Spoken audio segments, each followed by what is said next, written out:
Kilala pong daanan ng mga tumatawid ng Quezon Boulevard sa Quiapo ang Lacson Underpass. Pero ngayon sarado na ito, kinakailangan po dumaan sa ibang lugar ang publiko. May live report si Lava Juver. Love. Igan, nandito nga kami ngayon sa Lacson Underpass. Ito yung alternatibong daanan ngayon ng ating mga kababayan na papunta ng Plaza Miranda or Quiapo Church. Lalo na at Biyernes ngayon at panahon ng pagpunta nila sa simbahan ng Quiapo. Good morning. Ito, may mga... Saan po kayo dadaan?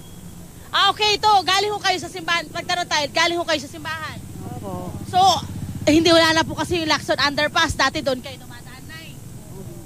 Okay lang ba sa inyo na medyo malayo-layo yung inyong dinadaanan? Okay lang po kasi talagang sadya namin si Pung Sarino eh. Kahit saan dadaan, pwede kaming dumaan. So okay lang sa inyong madaan? Okay lang. So, wala namang problema? Wala namang problema. Okay, ayan. Ha? Konti exercise. Ayun, yun ang maganda. Okay, makikita naman natin, yun na, yung at least si nanay, may alalay, ano? Pero dito nga, itong area na ito, itong ilalim ng Lacson Underpass, makikitawid muna tayo. Salamat. Okay, makikitawid tayo dito. Ito yung dinadaanan nila ngayon Lacson Underpass. Siyempre may mga sasakyan ding dumadaan, Igan, ano.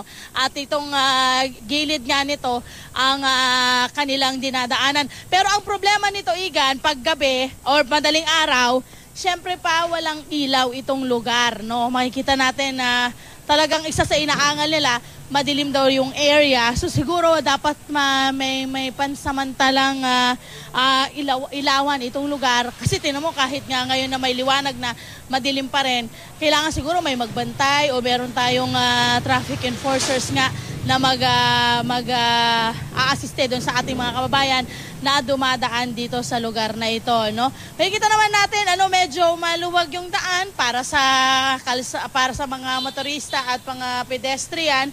Yun nga lang, kailangan lang sigurong magmabagal yung ating mga motorista na dumaraan dito. Siguro paalala na rin para naman yung ating mga kababayan ay maging safe doon sa kanilang pagdaan dito po sa Lacson Underpass, no?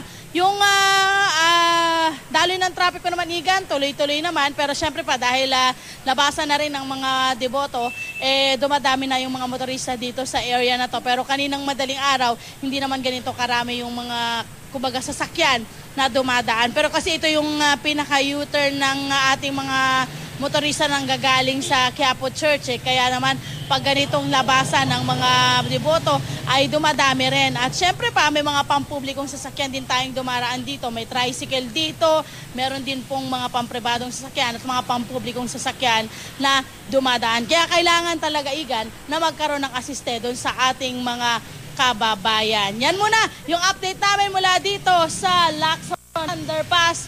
Balik sa'yo, Igan. Maraming salamat, Lava Juver.